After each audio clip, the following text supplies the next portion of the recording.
So hey everyone, good evening. My name is Anjali Rajgopal and I am so privileged to be here with you today at the request of Chola MS, and it is a total honor for me to be here sharing my story with you. So how is everyone doing today? I know you can't interact with me, so I can see your comments, so please go ahead and ask questions, which I would be thrilled to answer at the end.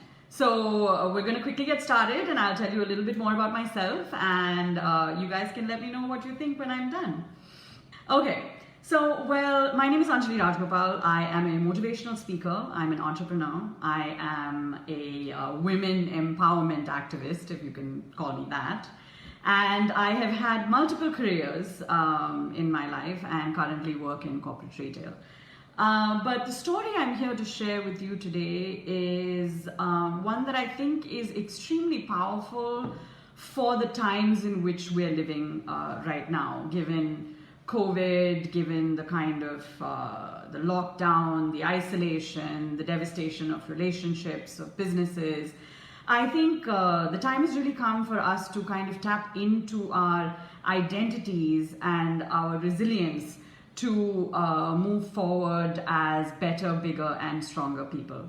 So I was raised in Chennai for most of my life, and I went to school locally here. And my goal in life was always to be a leader. And I thought being a leader before you're 18 years old is actually quite simple. You just need to, I was a house captain, I did sports, I was good at academics, I was extremely well supported by my parents who, and hopefully still I remain the apple of their eye. And I had a charmed existence, like many of our Gen Zs, or not even Gen Zs, many of you all today before the pandemic struck us. So this was a long, long time ago, and when I was about to leave for university in America, I was in India at the time and was on a road trip to Bangalore with my mother and a colleague of mine. And what happened was the Madras-Bangalore highway was actually new at that time, and this is 2002, folks. So, and there were no airbags. So, spoiler alert. But what ended up happening was that my driver drove way too fast into an intersection, and we collided with a truck. Now, he did what any human being would do, which was swerve himself out of the line of impact. But what ended up happening was my 18-year-old self, with all of my dreams, went right into the face of a truck at 100 kilometers an hour. So what did that leave me with, and why is that the moment that I'm choosing to bring up today? Is because that was the moment which I fondly and not so fondly call the beginning of the end. So what happened was my face was shattered. I had 455 skull fractures. I had lost 75% of my vision and complete loss of smell. Now, out of those three things, none of them came back. To be honest, I still have only 25% of my vision. I cannot smell at all. And what happened with my face is another story altogether, which I will get into. So what happened right after that is that they moved me to CMC Vellore, which was the closest place to where the accident had happened. And my father, who was not with us at the time, came rushing. And all I can remember from that time is him telling me my name, the date, what had happened. And I remember not really remembering it the next day. So apparently this happened for 30 to 40 days. And what I didn't realize is while I could hear his voice, I couldn't see him. And so for the first month, almost the first month of my recovery, I was completely blind. And later on ended up recovering just a sliver of my eyesight. But I think what I took on at the age of 18 is something that has taken me now almost 2 decades. Sorry, there was a small interruption there. So, re-embrace my life. So, what happened was, I was fighting for my life. I was struggling. I was in the hospital. My father, however, did not give up on me. And he ended up looking near and far across the world for doctors that would take the case. So, but there was no doctor and no set of doctors in India that would do it. because it was so complex that it needed craniofacial reconstructive surgery, it needed an ophthalmologist, I had neurological issues. I was almost dead. So what happened was on the 4th of May of that year, my father and I flew to Chicago, where there was one set of doctors who agreed to take on the case. So this, at this point of time, is 2002, may I remind you. So this was a very experimental surgery and an outcome that they could not guarantee. So I remember going into surgery, not just fighting for my life, but also not realizing that the doctors were going to go ahead and rebuild a face of a girl that they had never seen before. So several years later, which is like a year and a half, and I'm still struggling with the same loss of identity, is that I was, if at all you can call me, reborn with a face that was not mine. So I remember a point that I can remember when I was still in the hospital, when I could finally walk to the bathroom from my hospital bed. I remember pushing the trolley along, the one that I was connected to with all of the medications and all of that. And I remember feeling really proud of myself that I was able to make it to the restroom on my own. It had been a year since I had been able to move out of bed. Looked up at the mirror.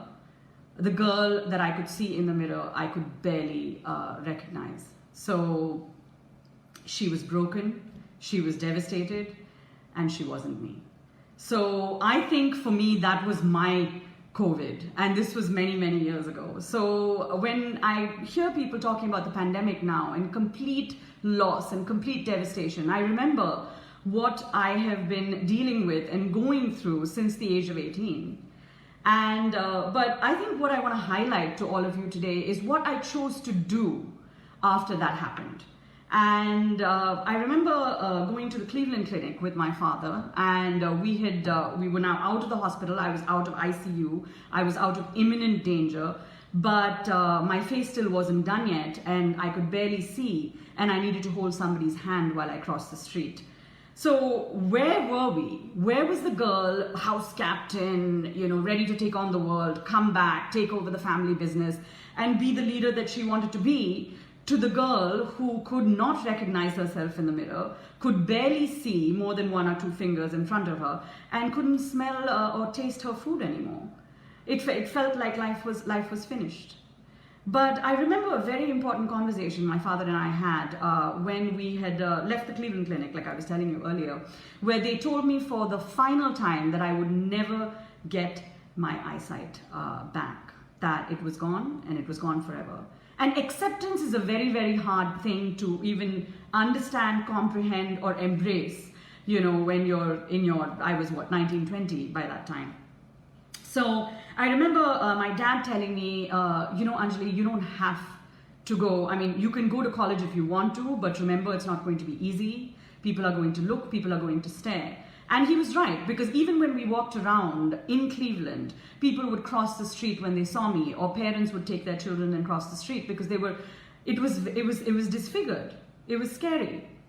And nobody then, and even people I still feel are uncomfortable around that kind of devastation, destruction, and sadness and misery, is that I had to be my own support system and my own best friend. And I remember telling my dad that, Dad, we are not changing the plan.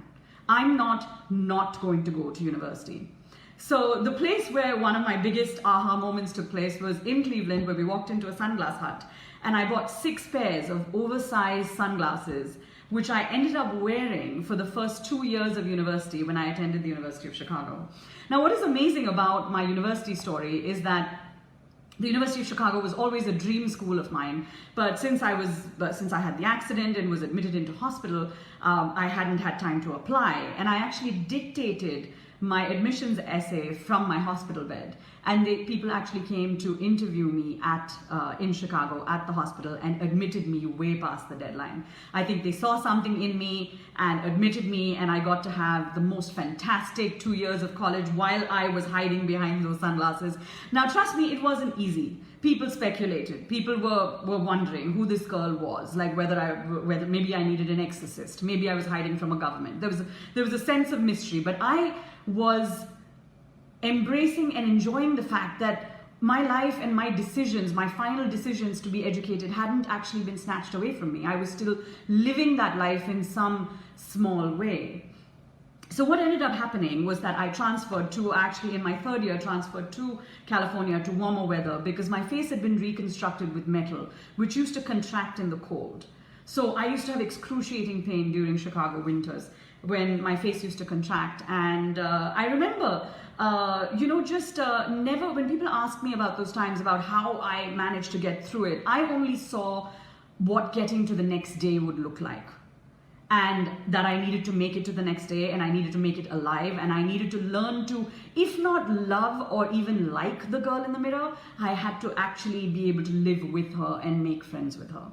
So that was when I started to rebuild my identity. I ended up graduating on time in 4 years, which was something that nobody expected me to do. And it was a huge achievement for me, not just for me, but for my family, for the people who thought that, I was done for, that my life was over. And then that's when the whole concept of being a leader for myself, learning to stand up for what I believed in the light of the fact that nobody else saw a future for me, I realized that being a leader for myself was where my journey towards leadership would begin, and has propelled me to where I am today. So what I ended up doing next was that I returned to India, and I took up my first job at my family business, and it was that's when I found an interest in public relations. And I actually, and what this whole experience had done for me, which by taking away my identity, it had turned me into a seeker. I kept seeking opportunity. I kept seeking a way to be relevant, to be valued, to matter. Because while I was in the hospital, not just had I lost my face, I had lost my voice as well. Because while they had to reset my jaw, my jaw had been wired shut for 8 months. So I had spent 8 months of my life in silence. While I was able to see a minimal amount of what was going on around me, I wasn't able to say anything. So I had absorbed a lot. I began to feel a lot, and I started to become extremely resilient in the face of adversity. And while I'm able to articulate that today, I'm not sure I realized it then, but I think that's what started to build up. So coming back to the beginning of my career, so I found myself wanting to reconnect with the world, reconnect with people, and in a way validate myself for being this so-called new me or new version of me, and knowing that this girl was enough, or that this girl was okay, or that this particular version of me could actually be the leader I had always dreamed of being. So there were difficult days. There are still days when I look at the mirror and I know somewhere deep inside this is not the girl I was born as, but this is the girl that I've been built to be, and this is the girl that I have sort of worked on and empowered on a daily basis. So the starting of my career, of course, was bumpy, because back in India, I had not at that time embraced the fact that I had a disability. While I was in the US, I used to manage with classes and stuff by using audiobooks. I used to listen to textbooks on audio. I used to use 22-point font. There were disability services that helped me use scanning devices for my exams. But when I was back in the milieu of how the rat race is here, neither did I want to tell anyone, neither did I want to accept it for myself. I just wanted to do as well as everybody else, just the same way as everybody else, without really accepting that I had 10% of the vision that somebody else had, or maybe 10% of the energy that somebody else had.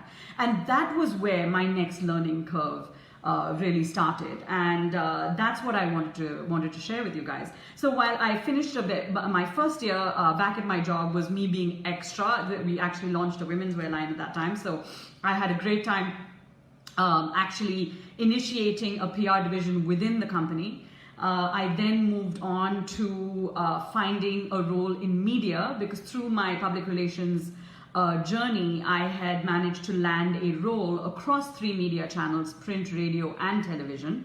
And I had decided to become a voice for fashion. And in all of this gusto of trying to rediscover myself, I realized that I'd been given this extraordinary gift of throwing myself 1000% without much concern for what other people would think. I think that was what went out of the window for me, because that option was gone a very, very long time ago. I already was put in front of the world with a face that was not mine. So there was no question of being concerned of what other people thought about how I looked, or how I decided to decided on my career, or what choices I made. So I went on and took on 3 media roles where I got a fantastic set of experiences across the board, and then had another aha moment where I realized that most of corporate communication and brand strategy happened behind the camera. So that's when I decided to go back to the US and did a master's. I did an MS in PR and corporate communication in New York. Finished that, came back to India, and decided to again take on a third mantle as a leader. Now, I had done a few things already, and this is all while embracing my identity or lack of identity in terms of how I looked, or what I thought I could do, because I could no longer drive, I could no longer see stairs. I used to have to tell somebody, I mean, this is usually someone around me would know that I would need to be told when there were stairs, so I wouldn't fall flat on my face in front of people. But I managed all of that. And it didn't seem, I mean, do I remember being overwhelmed? Maybe, but I think I always was ready to fight that extra 1000%, because the whole idea of my dreams being snatched away from me was so impossible to accept. And I don't think I ever accepted that. So I went ahead and started my own PR agency in Chennai, which I ran for 3 years. So I've had 3 years as an entrepreneur. And this is, and why I'm sharing this with you is it's really important to live beyond what has happened to you. It's not so much the event, it's how you react to it. And I know a lot of people say this and it's easier said than done, but the reason I feel comfortable sharing it today is because I've actually walked that walk and walked that talk. So I would not live in, oh, this has happened to me. I would be, my mindset was always like, this is what I have, what can I do with it? In fact, it has given me more of a voice. It has made me even more special. Perhaps people listen to me more than maybe they would have had I just been quote unquote ordinary. In fact, people sometimes do ask me what my biggest fear in life is. And my biggest fear in life isn't even of death, because we've been past that point. My biggest fear in life is of being ordinary. And I think that is something that all of us should be afraid of, because we're born into this life to be extraordinary. So I spent 3 years running an entrepreneurial venture, and then decided to transition back into corporate retail, which took me back to my family business. And I ended up again seeking opportunity at a critical juncture in the Indian economy, which was the e-commerce bubble, which was just about growing at that time. So I actually went ahead and started a hugely successful e-commerce channel, which continues to this day, and found a great deal of success in corporate India, while proving, I think, to myself and to my peers and to my parents and to other people facing disability or a loss of identity, whether it be, I mean, for me it was very physical, it was very visceral, because it was my face and the girl I looked at every day wasn't me.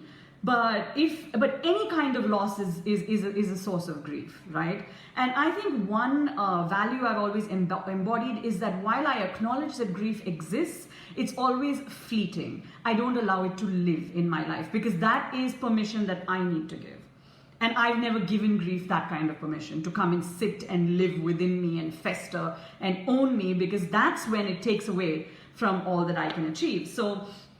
But I have always been the queen of pivoting, and one of the great gifts that I've been given with my rising from the ashes, which I would say started with the accident, went into my several chapters in my career, and now even currently, is I decided to give back and focus on empowering people with disability, empowering people who are embracing challenges, empowering people with personal personal adversities. And so I started a nonprofit initiative called the Phoenix Initiative back in 2013, and then and expanded it called the Face It Initiative in 2015. And now I continue to do a lot of nonprofit motivational speaking and giving back, because now it's about building self-respect, building respect for the people who are struggling without a voice, because disability, loss of identity, grief, loss of a sense of self, these are things that aren't really talked about.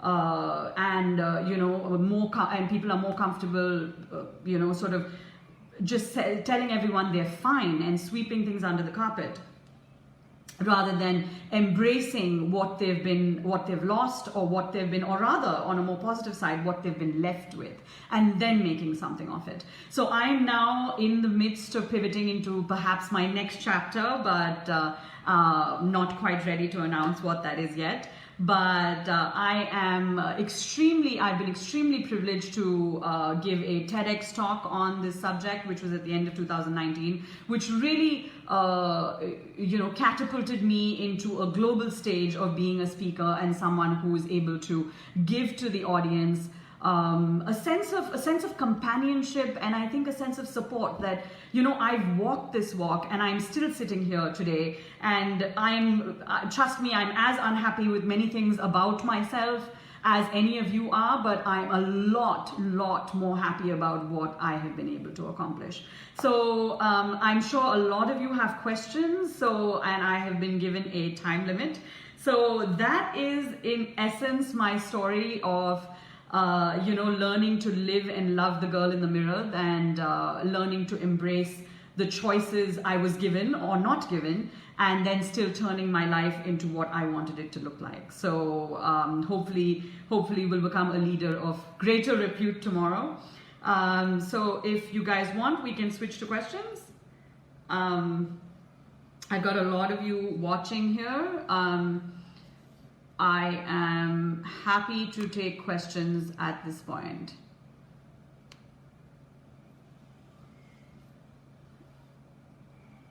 I see a lot of people. Hey, what would you say to someone who has been lacking motivation to work on themselves, considering how lovely. Great. I'm just going to open that up, guys. Just give me a second.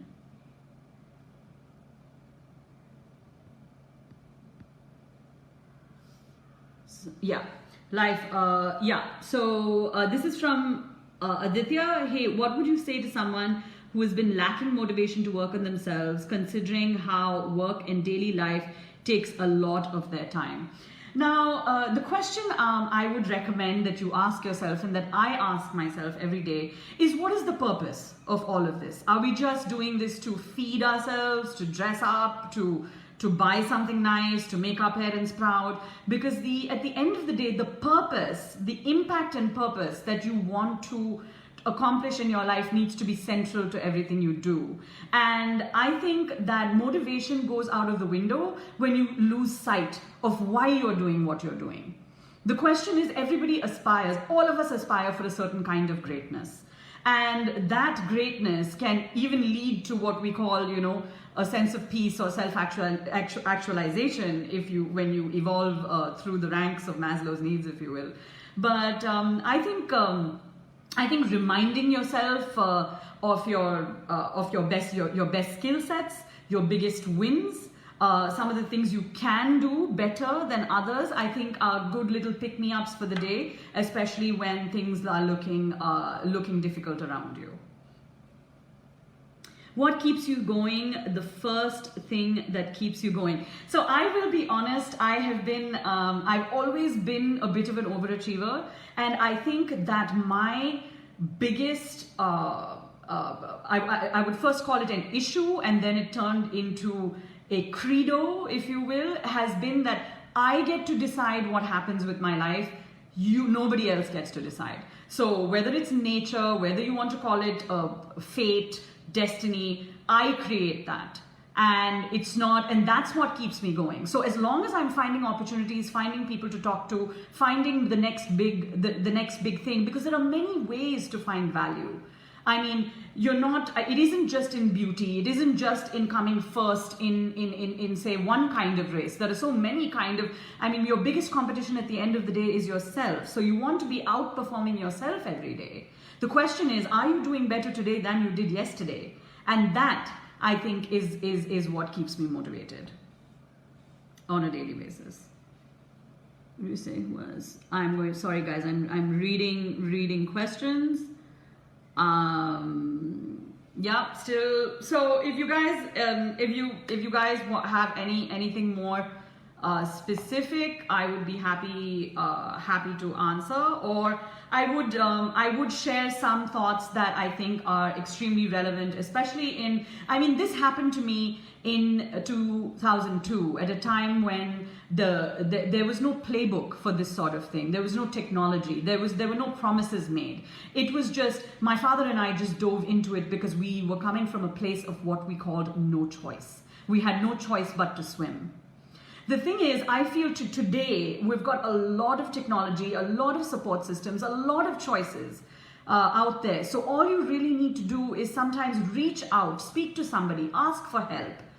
But wallowing in self-limiting beliefs is what will often, I think, gets us into trouble. And I think some of the biggest gifts my father and I had when we set off on our journey to Chicago was the fact that we didn't know if we could make it. All we knew is that we had to make it. And if you let yourself think that there is no question of failing, I don't think you will fail. Still reading. If anyone has any specific questions, I would be happy to answer.